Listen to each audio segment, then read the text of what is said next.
Hey, it's Alan, and I just wanted to let you know that you can now listen to the ongoing history of new music early and ad-free on Amazon Music, included with Prime.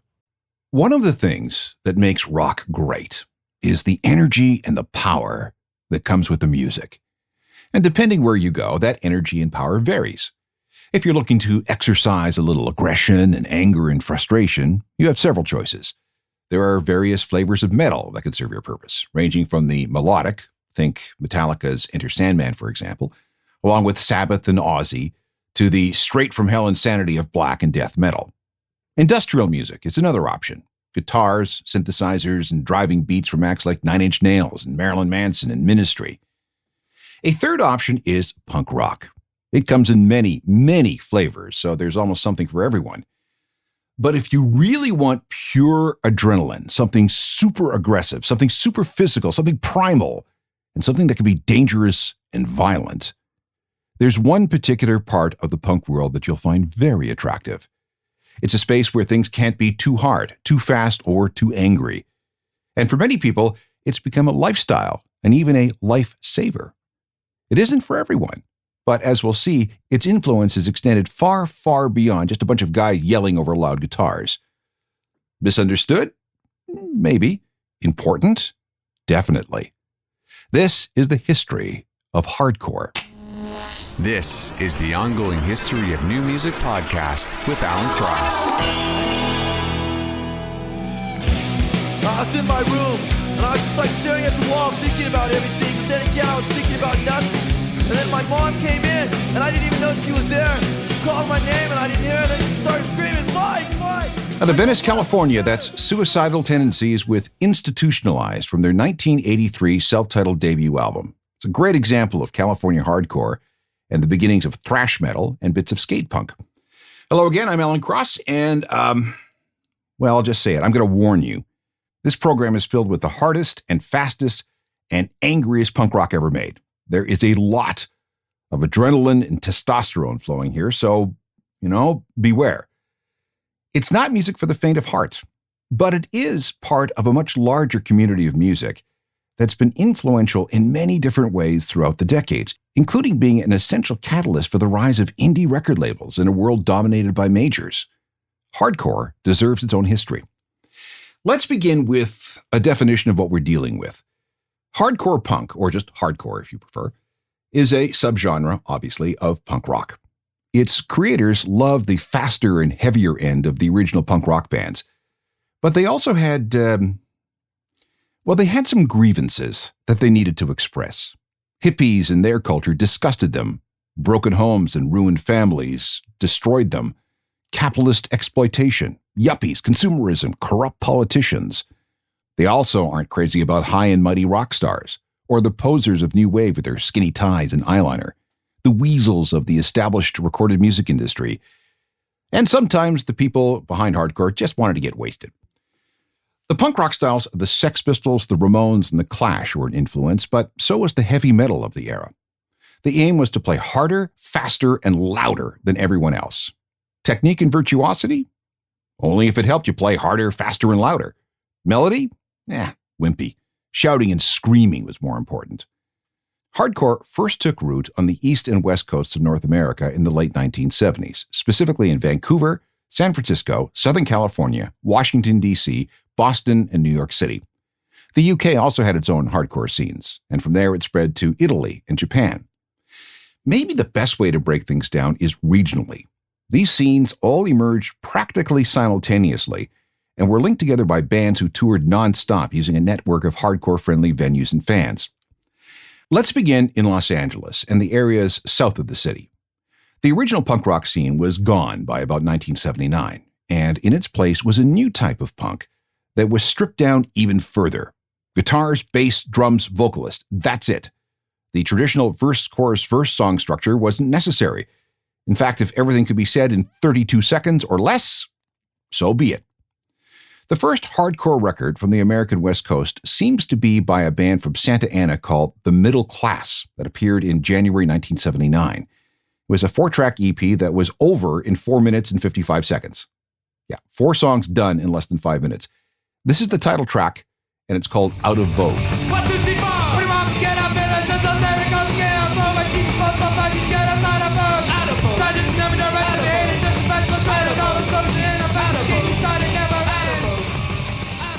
That's the kind of stuff that would never be considered by commercial radio or any kind of major record label. So the middle class formed their own indie label called Joke Records. We'll come back to that strategy again and again, like right now. Released at almost exactly the same time, and I mean within days of each other, was Black Flag's Nervous Breakdown. It was marginally longer, 4 songs over 5 minutes and 13 seconds, so, And the band also had to form its own record label to get it out. Greg Ginn, the founder of the band, which had come together in 1977 under the name Panic, had a side hustle selling ham radio electronics through the mail. He called his company Solid State Tuners. When the group couldn't get anyone to put out the record, Greg and bass player Chuck Dukowski formed SST, which is short for Solid State Tuners. And let me just play you side 1 of this EP. I hear the same old talk, the same old lines. Don't tell me that today, if you know what's good for you, you'll get out of my way, 'cause I'm crazy and I'm hurt on my shoulder. The title track of Black Flag's Nervous Breakdown EP, released in January 1979. We'll come back to Black Flag a little later. Within months, they were joined by a long list of other groups. Closely related to Flag were the Circle Jerks, a band from LA formed by Keith Morris, a former singer for Black Flag. Over the years, the Circle Jerks have been name-checked as influences by Dave Grohl, Flea of the Chili Peppers, and The Offspring, so yeah, pretty important. The first Circle Jerks album was called Group Sex, 14 songs that were done in 15 minutes and 25 seconds. Not a lot of fat here. The opening track runs all of 23 seconds. Innocent until I'm proven guilty. Deny everything, deny everything. I'm being free. It's all a setup. Deny everything, deny everything. I'm just a smoke in the wheel, part of the puzzle, part of the game. I'm being free. Innocent until I'm proven guilty. Deny everything, deny everything, deny everything, deny everything. Also from the period was the one and only album from The Germs. They were led by the self-destructive Darby Crash and featured Pat Smear on guitar. And yes, that is the same Pat Smear who would later tour with Nirvana and is now part of the Foo Fighters. And at one point, they had an all-female rhythm section, a real rarity for the time. The Germs' first single, recorded on a 2-track Sony reel-to-reel recorder in Pat's garage, was Forming. This is considered to be an early hardcore classic. The original record was made in 1977, and when the vinyl came out, it was accompanied by this note: "Warning, this record causes ear cancer."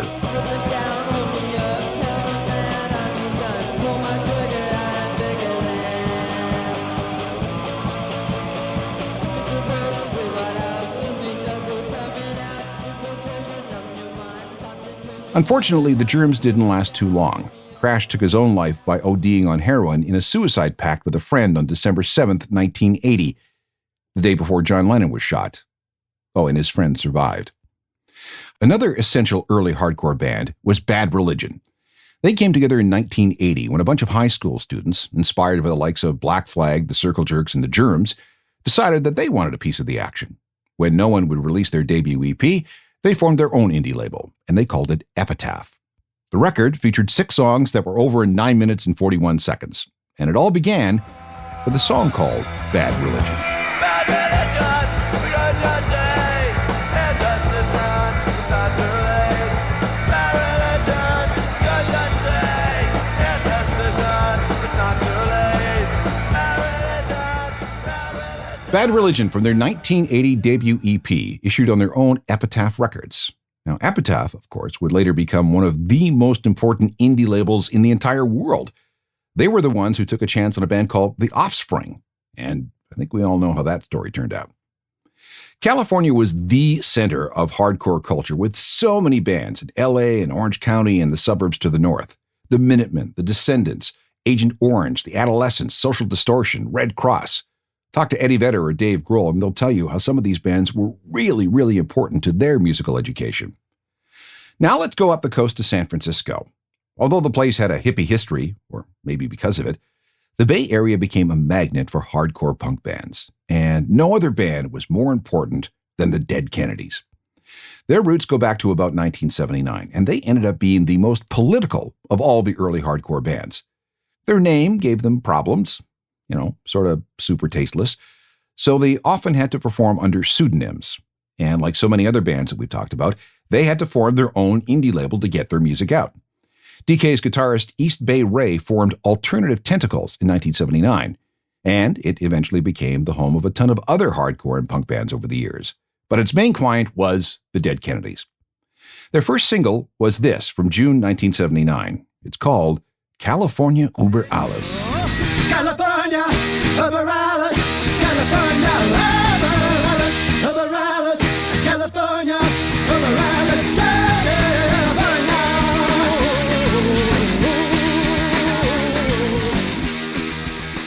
The Dead Kennedys, featuring singer Jello Biafra, who would later run for mayor of San Francisco. He finished fourth, and also to become a very powerful public speaker who continues to rail against censorship. Okay, that's a quick overview of hardcore in Southern California. Now let's move up the coast to Vancouver. That's next. This is the history of hardcore punk, with a concentration on the early years and the genre's founding fathers. Okay, time for a little geography lesson. If you're in a band on the West Coast, it is much easier and much more affordable to tour north-south than it is east-west. You can blame the Rocky Mountains. It takes time to cross the range, and there aren't that many places to play between the western and eastern slopes. So that means for a certain level of band, you inhabit a semi-distinct ecosystem. You're not cut off from the rest of the continent, but it does affect how you tour. This is how hardcore punk and other genres of rock permeated the West Coast, from San Diego in the south to Vancouver in the north. Vancouver's DOA was very much part of this, and while they did tour through Canada, it was often easier to go up and down the West Coast playing the same gigs as their hardcore brethren. Once they got south, they headed east and covered more of the U.S. In the process, and this is really important, DOA compiled something called The List. This was a growing list of punk-friendly venues and places to stay across North America that was made available and then traded among dozens, maybe hundreds of other like-minded bands. This greatly expanded the reach of punk and hardcore throughout the continent. Second, it was DOA that gave this new, harder, faster, louder, and more aggressive form of punk its name. On April 22, 1981, the group released their second album. They called it Hardcore 81. And then they toured the hell out of it. The term hardcore caught on, and ever since, that's been the name for this subgenre of punk. Here's the first song from that album. It's DOA with DOA.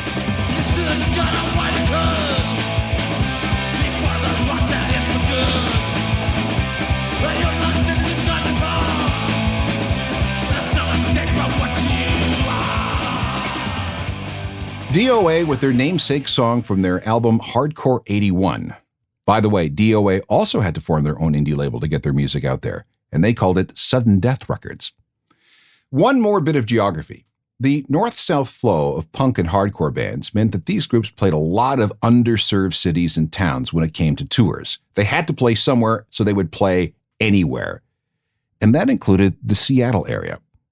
At the time, the Pacific Northwest was sort of off the grid when it came to major touring acts, so if you wanted to see live music, it was much easier to catch a punk show than anything else.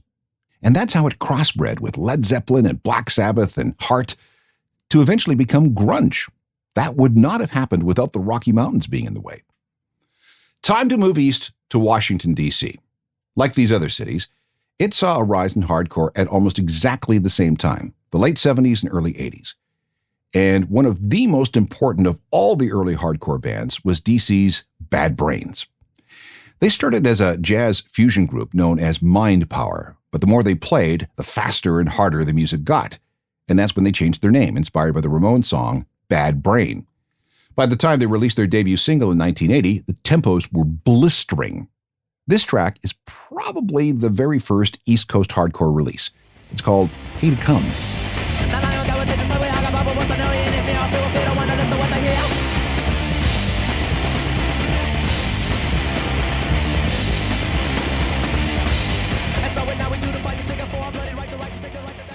Bad Brains, or The Bad Brains, take your pick, from 1980, tremendously influential to punk kids in the DC area, and that included a young Dave Grohl, who became completely besotted with them. So were the Beastie Boys, and the Chili Peppers, and No Doubt, and even Guns N' Roses thought Bad Brains were great. Another thing, every member of Bad Brains was African American. They were all Rastafarians too. And because they were big Bob Marley fans, they also eventually incorporated reggae into their sound, bringing that genre to a whole new generation of kids. Later, funk and soul and even hip-hop was introduced. Again, hugely important on so many levels. The other major DC band was Minor Threat. They came together because the members loved Bad Brains. After starting out as a group known as Teen Idols, they reformed as Minor Threat in 1980. Leader Ian MacKaye became a punk rock legend. 2 reasons. First of all, Minor Threat's music found a lot of fans, but just as important was the ethics that he and the band laid down. They had a serious do-it-yourself ethic, founding a record label called Discord that would eventually release material by other hardcore bands. Second, they had a strict policy of keeping record prices low and affordable. Third, they would only play all ages gigs with cheap ticket prices. Fourth, if you dig back far enough, you'll see that Minor Threat pointed in the direction of what would become emo as early as the mid-1980s. And fifth, MacKaye was a big part of this straight edge movement. No alcohol, no drugs of any kind, no promiscuous sex. And the straight edge philosophy continues to this day. It's a lifestyle for a lot of people. And that term, straight edge, along with that philosophy, came out of this one song of the same name.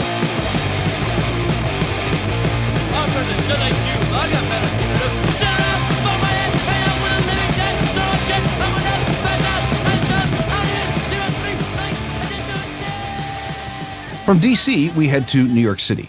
That scene, which also included New Jersey, began to grow when Bad Brains moved in and started playing shows at CBGB, Squats, and wherever else they could find. This was a tough scene.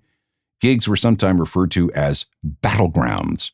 Behavior was known as thuggery, and if you wanted to make it with the crowd, you had to endure the proving ground.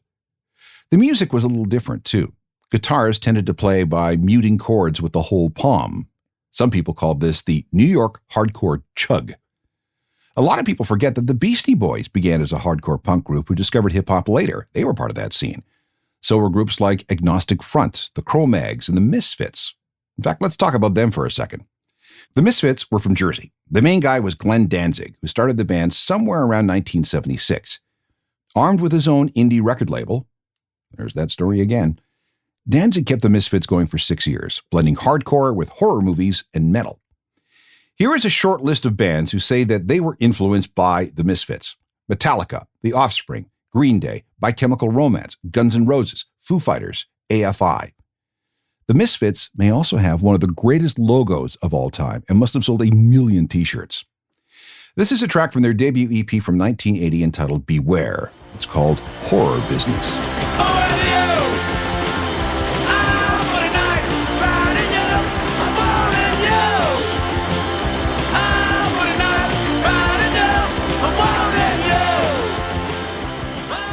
From the New York area, we now go up to Boston. Some of these bands were influenced by Ian MacKaye's straight edge philosophy. They were so intense that the straight edge guys would often brawl with anyone they saw drinking or doing drugs at their shows. Those self-appointed moral police were locally known as the Boston Crew. You didn't want to mess with them. Other groups kind of liked their drugs and alcohol, and that included the very fierce Gang Green.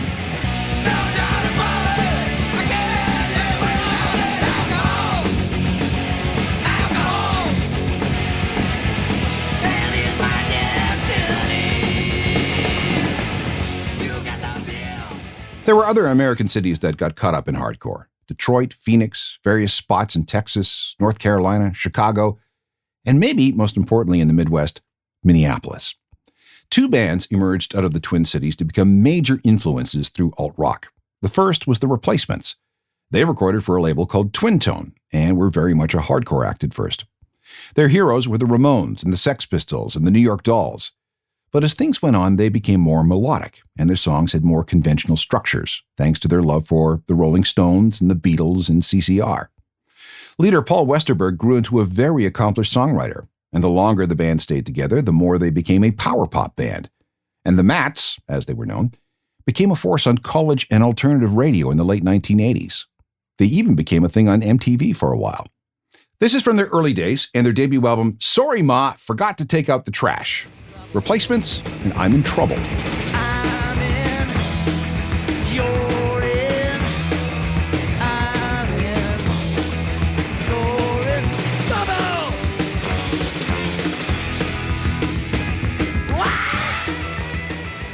The other super important Minneapolis hardcore band is one of the most important American indie bands of all time, Husker Du.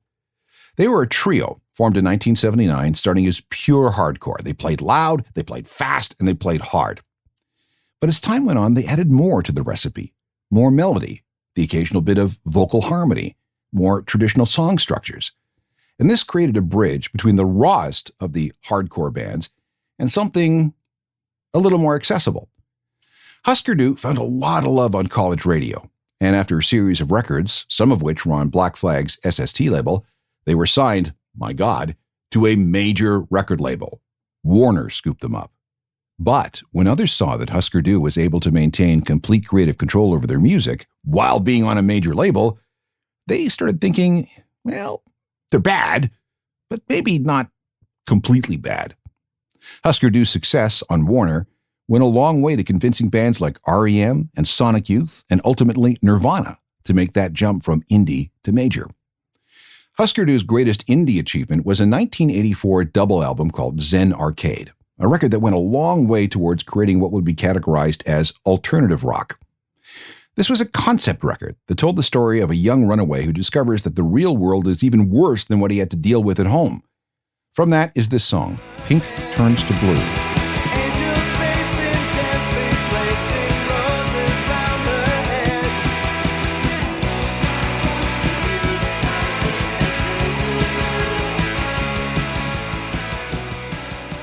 In a moment, we'll look at a few other countries with bands that contributed to the rise of hardcore. It's amazing the number of places where hardcore punk caught on during the 1980s. And then again, maybe not, because all these bands toured relentlessly, often playing inexpensive all-ages shows in towns and cities with kids who wanted to belong to some kind of musical scene, but had been left behind by the bigger acts. Canada wasn't immune. We've already talked about DOA, but they were far from the only important hardcore band from Canada. In Toronto, there was a bunch of effing goofs who came out of the Kensington Market neighborhood. Montreal gave us the Asexuals. SNFU came from Edmonton. But the West Coast had the most fertile ground. The Subhumans and Dayglow Abortions, for example. And then there was No Means No, who started in Victoria and later moved to Vancouver. They ended up occupying a space somewhere between hardcore and metal. If you listen carefully to what they did, you can hear elements of what would become known as post-hardcore, a sound that would later birth groups like At the Drive-In, Rollins Band, Alexis on Fire, Billy Talent, the Deftones, and Silverstein. No Means No was around for 11 albums, the most popular of which was called Wrong. It came out on the Dead Kennedys' Alternative Tentacles label in the fall of 1989. Excellent record, and one that caught the ear of a pre-Nevermind Kurt Cobain. He loved this record. This is called Two Lips, Two Lungs, and One Tongue.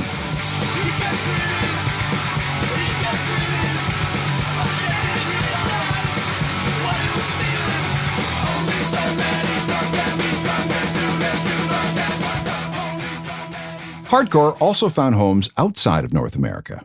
The Italians had their own scene with bands like Raw Power and Wretched. There was Sweden with Mob 47, The Refused, and a few others. Hardcore was a powerful underground force in Eastern Europe before the fall of the Iron Curtain. It even reached Japan as early as 1977. Then we have the UK, home of a hardcore derivative called D-Beat, which referred to a distinctive sort of drum pattern that went with a lot of the songs. UK hardcore was an amalgamation of British punk, especially the Sex Pistols, and the new wave of British heavy metal bands that appeared at the beginning of the 1980s. The biggest influence from that scene was Motorhead. You might have run across band names like GBH and The Exploited. And then there was Discharge, one of the original D-Beat bands. Here's the title track for their 1982 debut album, Hear Nothing, See Nothing, Say Nothing.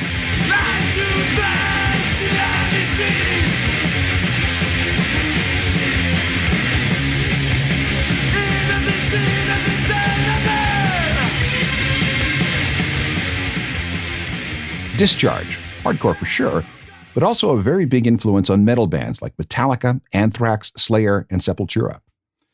So, what's happened with hardcore punk since the 80s?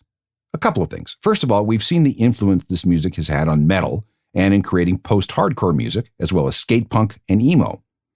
It was with hardcore that we saw the first mosh pits with slam dancing that was first seen in California and Washington, D.C. Some women repulsed by the testosterone of hardcore and its exclusion of women, took matters into their own hands and created the entire Riot Girl movement as a response. Yes, that was, at least in part, a reaction to the male-dominated world of hardcore. And look at all the stuff that came out of the Riot Girl movement. It was through hardcore that the idea of forming your own record label was popularized. People got into politics because of hardcore, and we're talking all sides of the political spectrum. This includes Muslim hardcore acts in places like the Middle East and Indonesia, who used this style of music to rail against human rights injustices. Hardcore was largely made up of white males, but some of the sound's most important contributors were Black and Latino. Hardcore helped create the whole notion of alternative music in early and middle 1980s, eventually leading major labels to some great bands who in turn influenced the next generation. Honestly, no hardcore, no grunge. The idea of straight edge and living a life without alcohol and drugs. Totally a hardcore thing. And hardcore lives today around the world in a variety of sounds and flavors. For example, there's Baltimore's Turnstile, a group with serious hardcore roots who are taking things in a more experimental direction. This is a song called Blackout from their 2021 album, Glow On.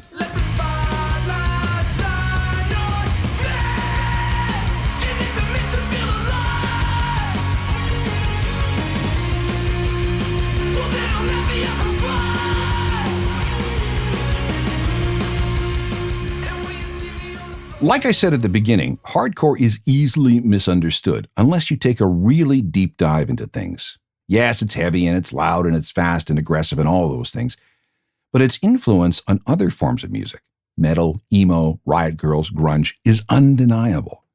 It's another example of how something that was once too extreme for most people ends up being important to almost everyone who loves a loud guitar. Podcasts of this program are available through all the usual platforms. Feel free to download as many as you like. I've got a website called ajournalofmusicalthings.com where you can find music news and information every single day. The best thing to do is subscribe to the daily newsletter. And we can also connect through Twitter, Facebook, Instagram, and even TikTok. Email to alan@alancross.ca. Love to hear from you. And we'll talk to you soon. Technical production is by Rob Johnston. I'm Alan Cross. You've been listening to the Ongoing History of New Music podcast with Alan Cross. Subscribe to the podcast through iTunes, Google Play, Stitcher, Spotify, and everywhere you find your favorite podcasts.